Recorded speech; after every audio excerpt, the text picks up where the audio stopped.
everybody the loudest hallelujah that we can hear this morning. Praise the Lord! Hallelujah! Once again, praise the Lord! Hallelujah! Amen. Can we all stand? And can we give a mighty hand of praise to our living God? Hallelujah! And before we start, then we talk the person beside us and tell them, I'm so happy to see you this morning. I'm so blessed. God loves you. Jesus loves you. Amen. So I know we're all ready to worship the Lord. Amen. Anywhere naman, ready tayo magpuwi sa Panginoon. But this morning, as one family, one spirit, we will worship the Lord. Amen. Hallelujah.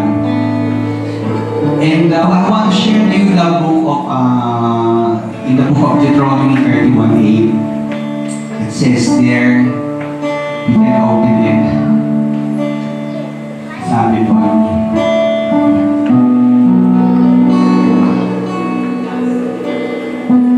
let us all read it. Amen. 1, 2, 3. And the Lord is the one who goes before you. He will never leave you. He will not leave you nor forsake you. Do not fear nor dismay. Amen. I know all of us here may know ng pagdadaanan, diba? Even me. Taas nga yung kamay ng wala akong pinagdadaanan dito.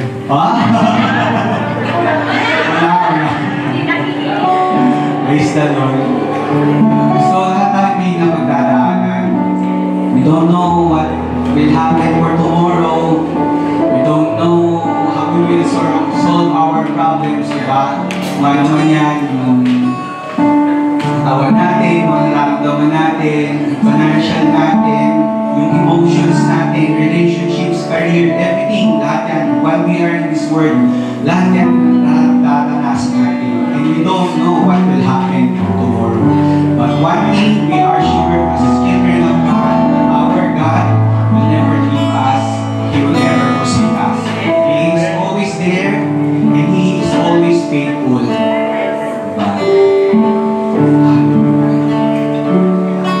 and as this morning, let us put our hearts in worshiping our Lord. Magpuwi sa Kanya, magalak ang ating Panginoon sa ating mga katingin.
Sabi kanina sa message, di ba? The Lord goes before us. He will never leave us nor forsake us.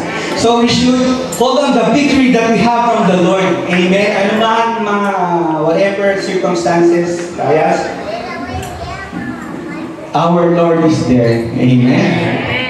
Praise the Lord. So we'll sing, shout, and dance for the Lord. Amen? Hallelujah. Bawal ang mahiya. Amen? Walang mahiya. Lahat sasayaw kakanta, magpupuri sa Panginoon. Amen? Amen?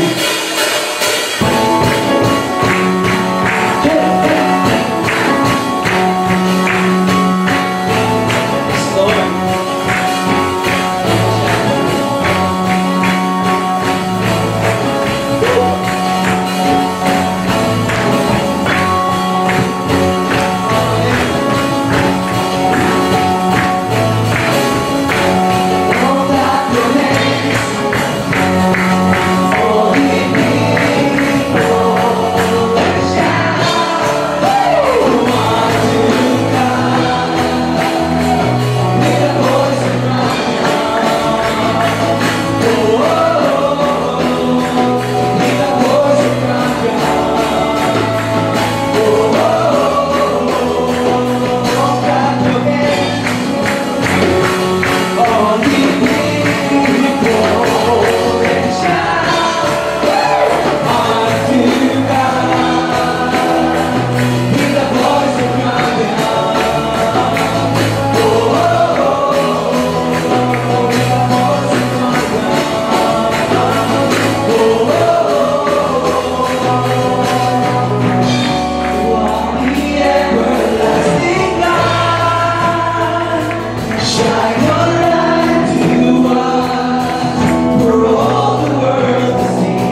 comfortable seats. Ano ba? Kala ko you're ready. Good morning, church! Good morning! I'm just asking if you're already in your comfortable seats. Okay, praise God. Okay. So, such a wonderful day to celebrate the goodness of the Lord, right? Amen po ba? Have you experienced the love of God for the past week? Or this week, di ba? That already gone, Panginoon. And also, today is the last Saturday of the month of August. So, we cannot imagine how time is so fast. Di ba po? That after 4 months, it's end of 2024. And we will be facing 2025 na. Amen po ba? Okay, so just tell to your seatmate that the time is so fast. So serve the Lord faithfully. Okay, amen po. So dapat po nasa puso natin yun pag nagsabi tayo, di ba? Nagsabi tayo sa ating mga sarili. Amen po ba? Okay, so are we all ready to hear the Word of God? Okay, parang hindi kayo nag-breakfast na. Okay, baka mamaya makapag kayo brunch. Okay, so let me introduce you today the vessel of the Word of God. Okay, she is one of the pioneer of GIA UAE. When I say UAE, it means what? She's one of yung talagang earliest member pa, di ba? I didn't say GIA Dubai kasi GIA UAE pala, nandun na siya. Amen! So, i-calculate na lang kung ilang taon na siya. Plus na lang. Okay? But she's very young in heart. Amen po ba? Do you agree? She's a very jolly person. And also, she's also the leader of our Bible study Zone 4. Amen. Okay. She's also a member of Ushering Ministry. Okay. And she's the one always taking photo after the service. Di ba po? Okay. You all agree about that. And your faces can be seen in the Facebook after. Okay. So, let us call a woman of God, a servant of God. Okay. So, si Ate Norma Oliva. Okay.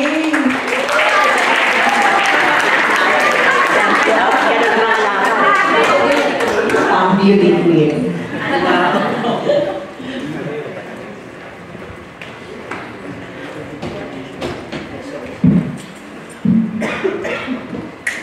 Wow. Good morning, disciples of Christ. Praise the Lord. So, praise God. Good morning, Zoom. Marami bang naka-attend sa Zoom? Praise the Lord.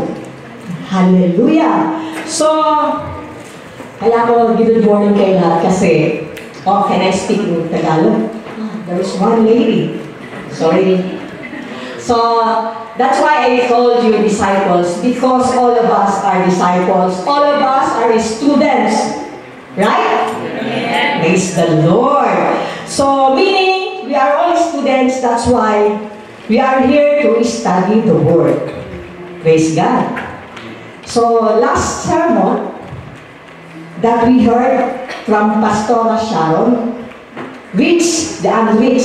So, who among of you studied the 1040 windows? So, meaning narinig lang sila or baka nalimutan. So, and from Kuya Lito, intentional evangelism. Yung sinabi niyang, we can share the word to our brethren, to our colleagues, even though that is Dubai English. Same. Praise God. And from Pastor Babes, love your neighbor. And from Ate Tess, here I am. Here am I, send me. Oh, praise God. Nakita yung mga picture ni Ate Tess. Talagang cross-cultural yun. Sri Lankan style. Praise the Lord. And from Pastor Annie, have you heard? Oh, nalimutan na naman nila.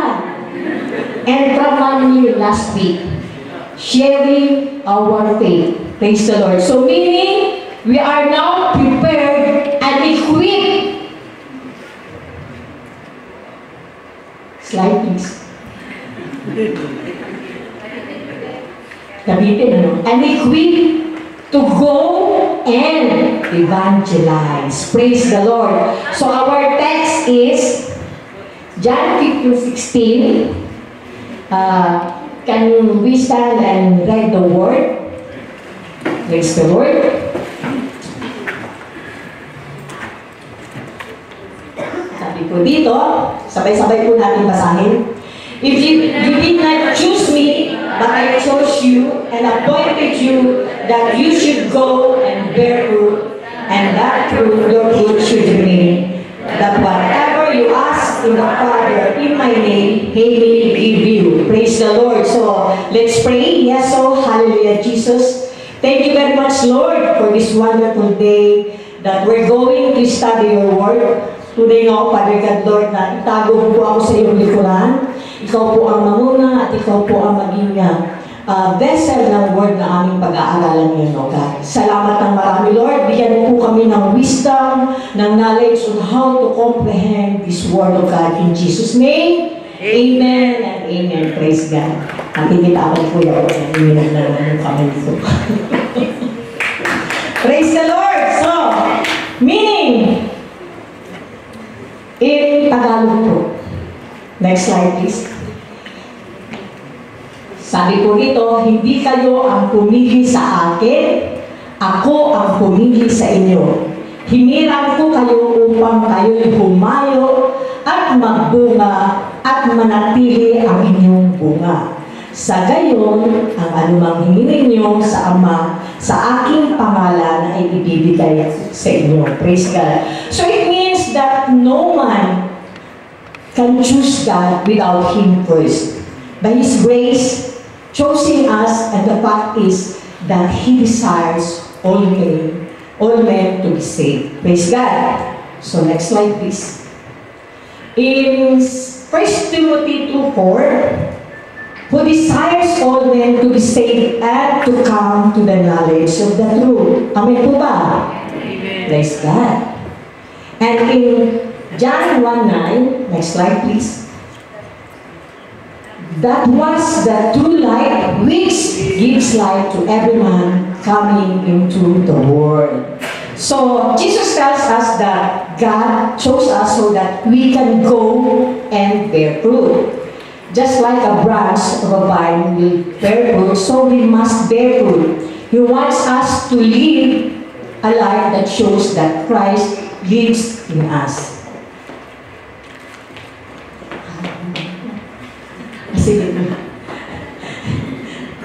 People around you should be able to see that you belong to Christ.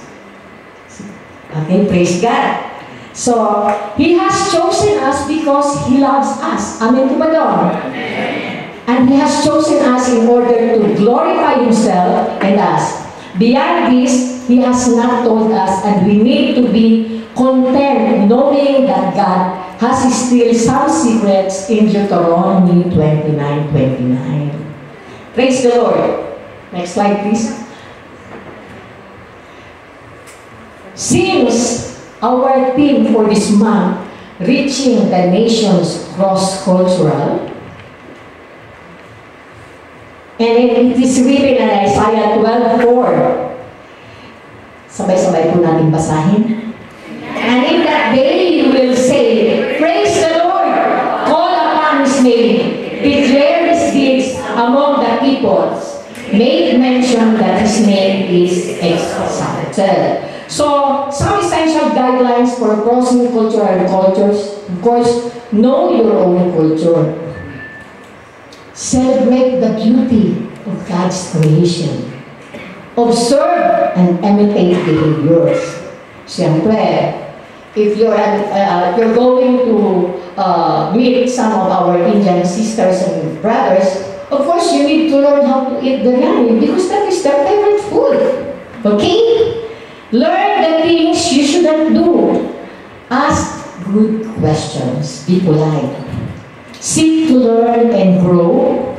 Proclaim the gospel clearly. Contextualize the gospel message. So, binanggit ito ni Ate Sharon last, her preaching, to contextualize the gospel.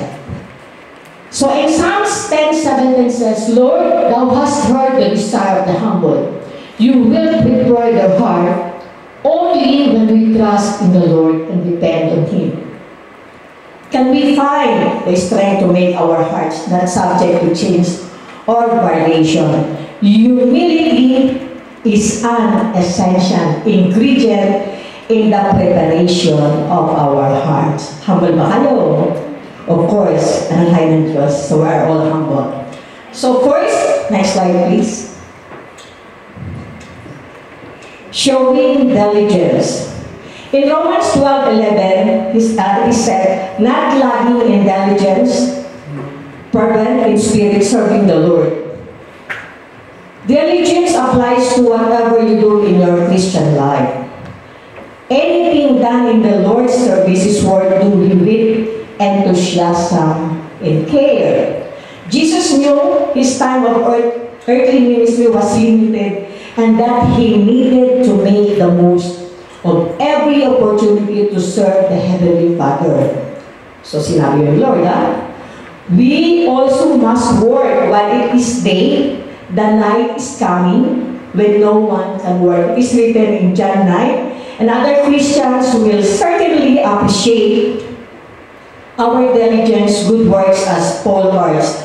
Let us do good to all, especially to those who are of the household of faith in Galatians 6:10.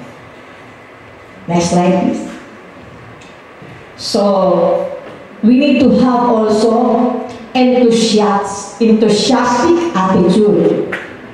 So, one humanity's most chronic shortcomings is the lack of individual enthusiasm. Often our failures to achieve what we ought directly from apathy and lack of commitment. Apathy means the state of not caring. Tatlo yun. Sympathy means, tandaan niyo na, you feel sorry for someone's situation. And empathy is when you truly understand and can feel what another person is going through.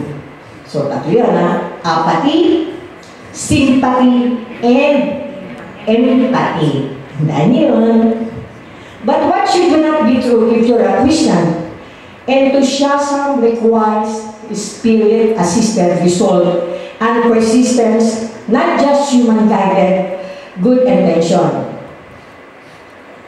It was his desire to burn out for God, and the Apostle Paul admonishes us not to grow weary. While doing good for in due season, we shall reap if we do not lose heart. That is written also in Galatians 6:9. Praise the Lord. So, and then, next slide please. So, pangatlo. True service. So, first, showing diligence. We need to have an enthusiastic attitude.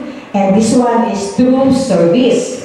So, everything you do in the Christian life should be consistent with God's Word and truly in His service and to His glory. It is written in Romans 12:11. The word Apostle Paul used to describe Christian service refers to the service of a bond slave. Ano ba yung mga bond slave? Dapat aralan natin yan. Bond slave means a person who serves in bondage. Slave, a person bound to service without wages. Whose sole duty was to carry out his master's will. That is how you ought to serve God as a bond servant of Jesus Christ. Who are the bond servant of Jesus Christ? Okay lang. Amen. Praise the Lord. So, but you can serve the Lord in your own power and more than you could come to Him by your own power or will. The power to serve Christ comes from God to this end. And also, Apostle Paul testified, striving according to His word, in which in me mightily in Colossians chapter 1 verse 29. So, there are three things. Ano yun? Nawala na sila. Okay? Through, mali yun. Showing diligence, enthusiastic care, enthusiastic attitude, and through service, praise the Lord. So, since, what are the preparations you need to get cross-cultural? Yan po, praise God. So, for us to go for this one, get cross-cultural, so we need to study their culture. So, all of us being a servant of Christ, hindi yung para tayong bisita. We need to serve, okay? So, try to international foods, watch programs other countries. Sabagay, nag-watch naman tayo because we are watching Korean novela, right? Praise God. And it said in John 4, alam niyo na to, yung Samaritan woman. There came a woman of Samaria to draw water. Jesus said to her, "Give me a drink." So, tayo pala, kung gagayahin natin si Jesus Christ, siya yung nag-a-approach. Tayo, alam na this, hindi natin ma-approach. Praise God. So, syempre, sometimes we need to approach our sisters and brothers in Christ, lalo na yung mga lost souls. Okay? So, alam na natin yung kwento ng tungkol sa Samaritan woman. Praise God. Second is study. First is study scriptures. Whether you want to deepen your dependence on Christ, learn from missionary examples. So, or become better equipped to share your faith. You can do no wrong diving into the Bible and memorizing God's inerrant word. While on the mission field, you will be forced to become more focused and dependent on the Lord. So, mahirap ba rin, nasa mission field tayo Begin focusing more on the Bible and begin living life sold out for His glory. Amen. Second, read biographies. Okay. Spend quality time reading missionary biographies. Sino-sino ba yung alam yung missionary? Napansin ko lang, I observed that some of the Western people, the Americans, they used to go mission work in the Philippines. But all the Filipinos just also try to go mission from other countries. Ganun yun, di ba? So, ano ba tawag ganun? Intercultural change. Parang ganun, Praise the Lord. So, you will soon learn the amazing missionaries are not necessarily amazing people. Instead, you will learn about how missionaries who depend completely in the Lord bring Him great glory. Read how the great missionaries struggled and failed, but continued to embrace the grace and mercy of Christ. I remember when I am in Toronto, I learned from them that some of their children who graduated from college, these children used to send in the mission boards. So sometimes they sent to Syria, and one of my, a daughter of my classmate during high school, they sent to Indonesia. And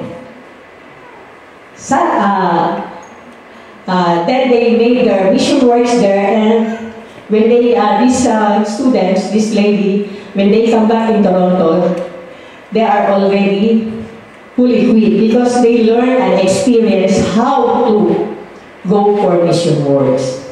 Unlike us, sometimes we cannot, how do you call that? We cannot go for mission because we are still earning and we are having our, we need to support our families. Unlike them, they are stable. Praise the Lord. So, This is the missionary work. So we need to learn. We need to study also what are their missions. And if you notice, when I think 20 years ago, some of the missionary has been, trapped in Mindanao. So I know you know that because during those days, there are some of the Americans, they went to Mindanao to go for missions. And it is very difficult for them to go for mission because sometimes they have been trapped by other people, Filipino people, which is from other nation. Praise the Lord. And next, number 3 is read history. Have you, because if you notice, most of the time, we know that Jesus Christ approached the Samaritan woman. Have you tried to learn what is Samaria called today? Di po ba? So, you already searched. Me, I am searching from Google, and only now I know that these Samaritan people are also one of the 12 tribes. And it so happened that during those days, because of the Exodus time, they went to Mount Gerizim, which is very near to Palestine. And now the Samaritan people are from the descendant of Manasseh, Ephraim, and Levi. So, meaning to say, this is a history, that only we know that when Moses crossed the Red Sea, siyempre nahati yung dagat.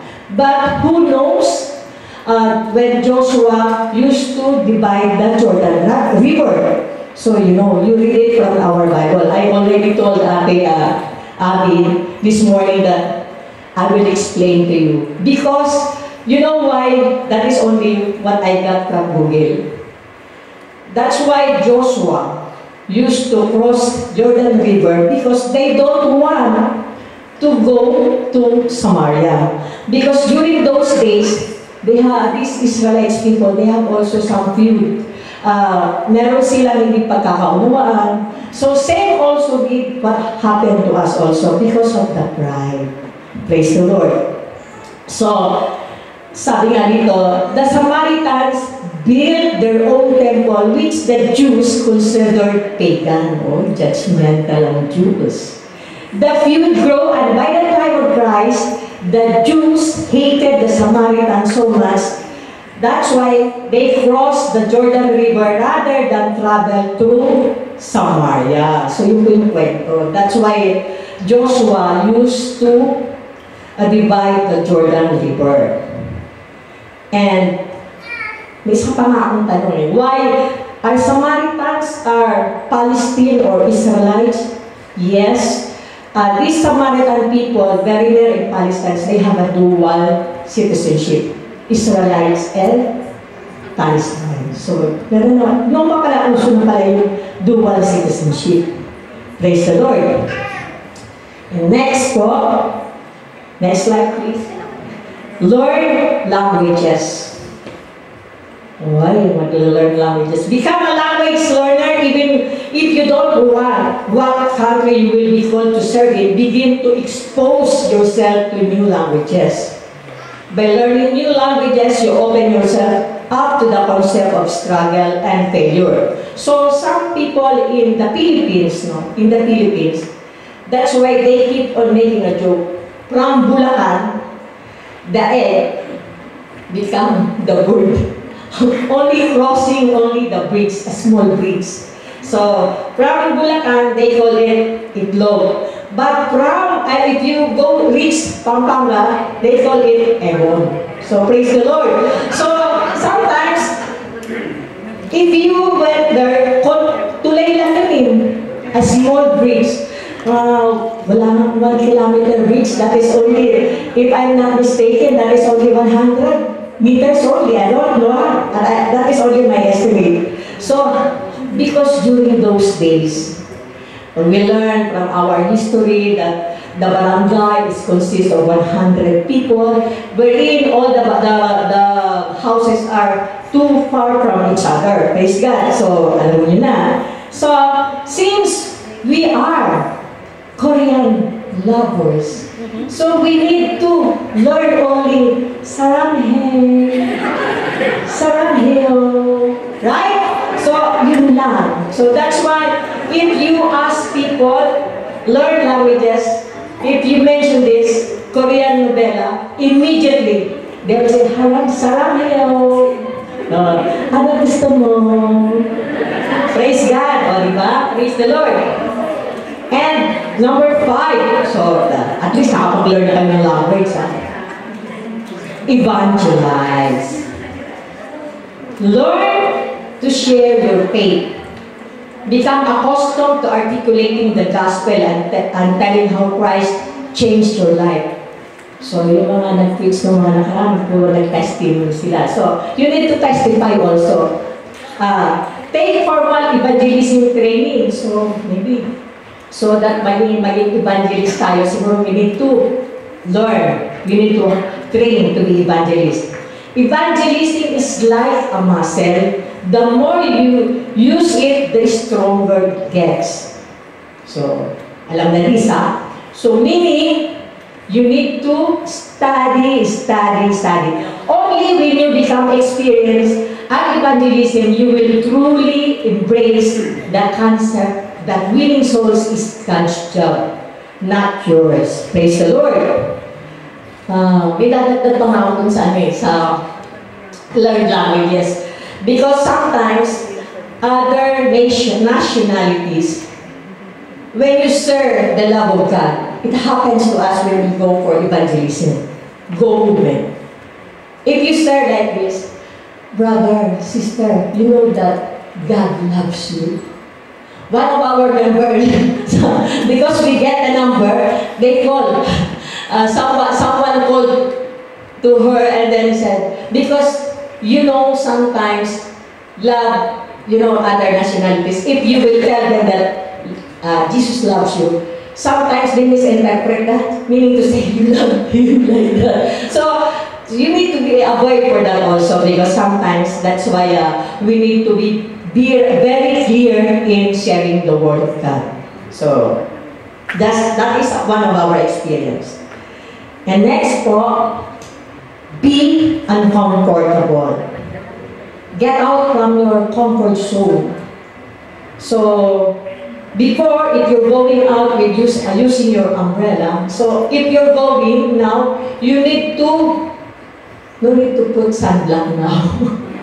Because whether you like it or not, you will become born. Okay? So, serve the poor. That is what one of our member. Serve the poor, feed the hungry, build things with your hands. Learn to do new things that don't come natural to you. Most of your time on the mission field will be spent in unfamiliar situations. Get used to it. Learn to be comfortable as an adult learner. So, hindi ka na dapat naging mareklamo. Okay? Learn to fail gracefully. Learn to depend on others and rely on Christ. Only you need to rely on Christ. Number 7, live with less. Begin to cut back on your lifestyle. Because you're in the mission field, so you need to cut back on your lifestyle. If here you are eating 3 times a day, if you're in the mission field, you need to, at least I think, 1 meal a day can be. Praise the Lord. That's why, before you go out, that's why here, we are already trained, our leaders trained us to go for fasting. Because if you don't know how to fast, what will happen to you in the mission field? Amen po ba doon? Okay, praise the Lord. Experience life with fewer options and choices. No matter where you serve in the world, you will not experience the same foods, entertainment, and selection you have now. So meaning, if you're in the mission field, Even though you're not going to share of course you need to share the Word of God, but you need to serve them. Some of the soldiers, no, they are very tired. So even though you're going to massage, giving them water, that is a big help for them. And then eventually you need to share how God loves them. Praise the Lord. So, and number 8, pray more. Develop a life dedicated to prayer. Make prayer an important, unwavering part of your daily life. Condition yourself to make prayer your first and last response to every situation. Prayer brings glory to God and takes the focus off of you. On the mission field, you will discover you need prayer more than you ever did before. Of course, if we are in the mission field, we need to pray more. Why? Because we don't know what will happen to us. That's why we need to trust the Lord with all our hearts. Amen po doon. Praise God.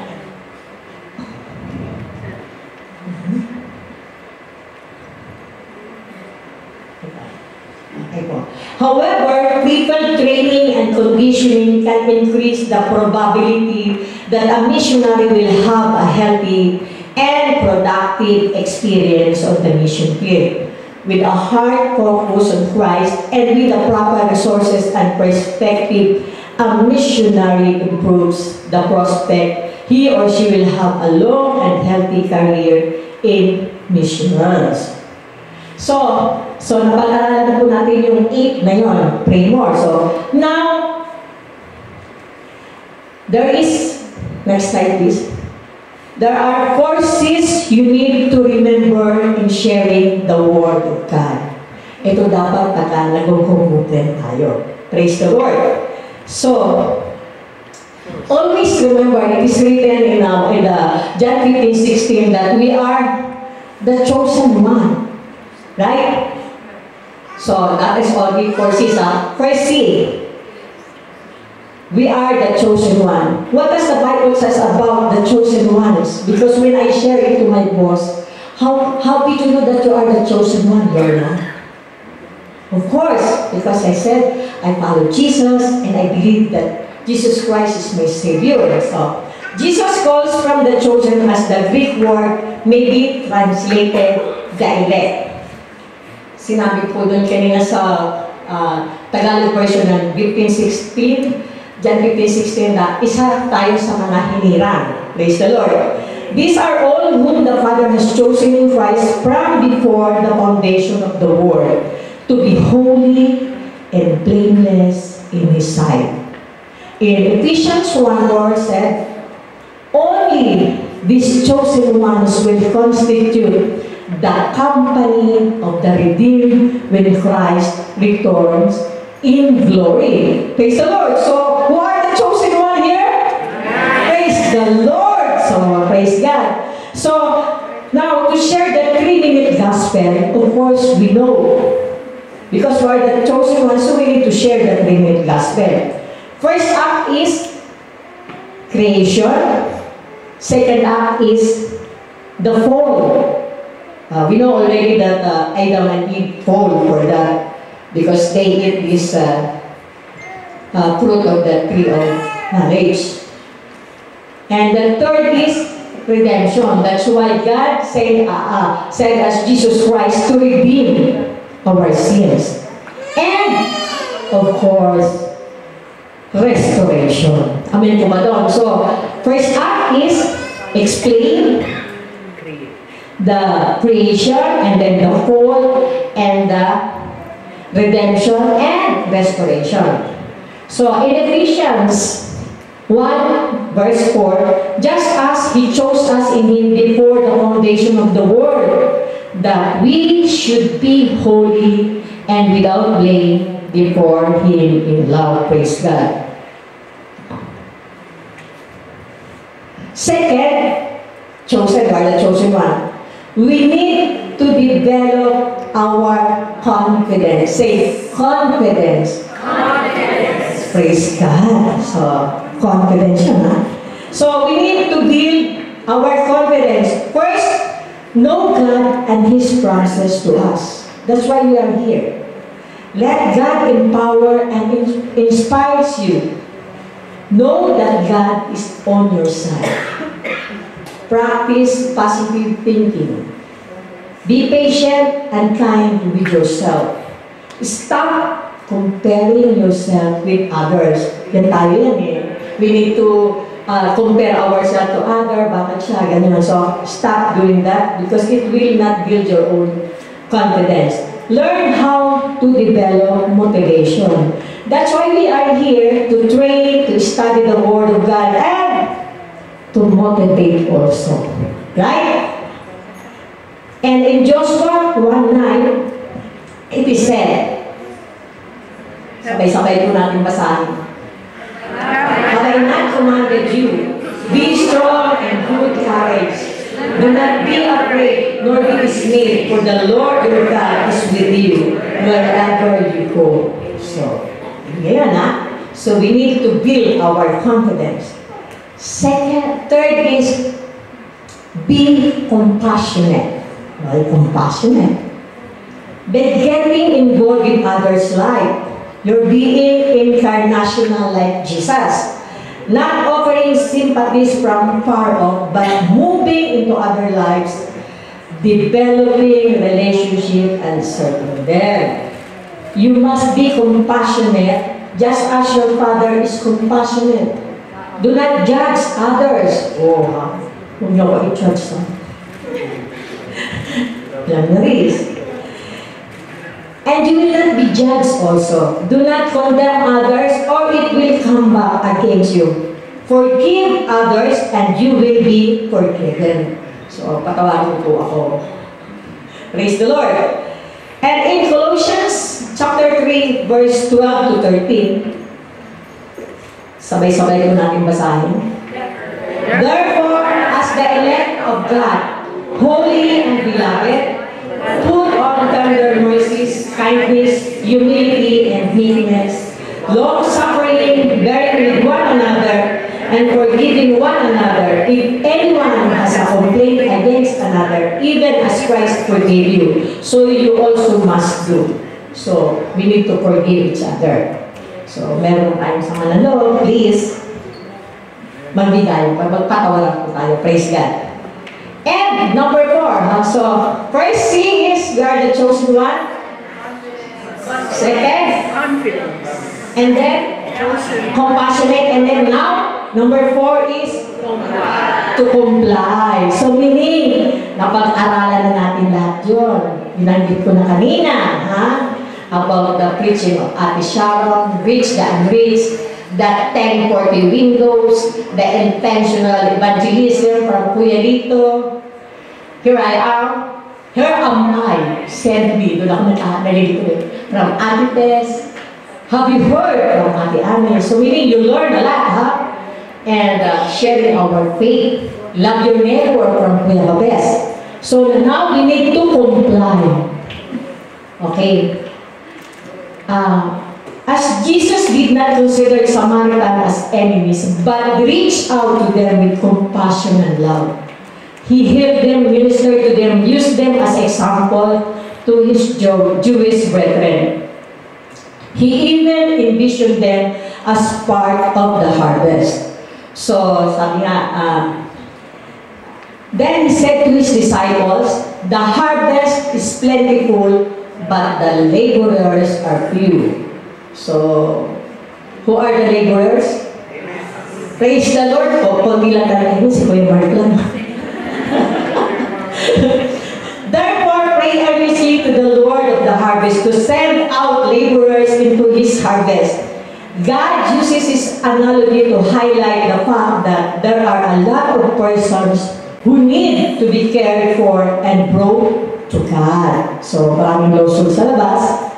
And always remember that the needs of the people are physical needs and spiritual needs. Praise the Lord. And in Matthew 9:37, sabay-sabay basahin natin. Then he said to his disciples, The harvest truly is plentiful, but the laborers are few. Wala bang gusto mag-apply naman yung laborer? Wala ka na. Sayang. Every Saturday, nandito tayo nag-aaral ng Word of God. That's why I said, good morning, disciples of Christ. Ang dami nag-aaral kanina na good morning. Wala na. Praise the Lord. So, tapos na. Praise God. So, dito po tayo sa challenge. Challenge na po tayo.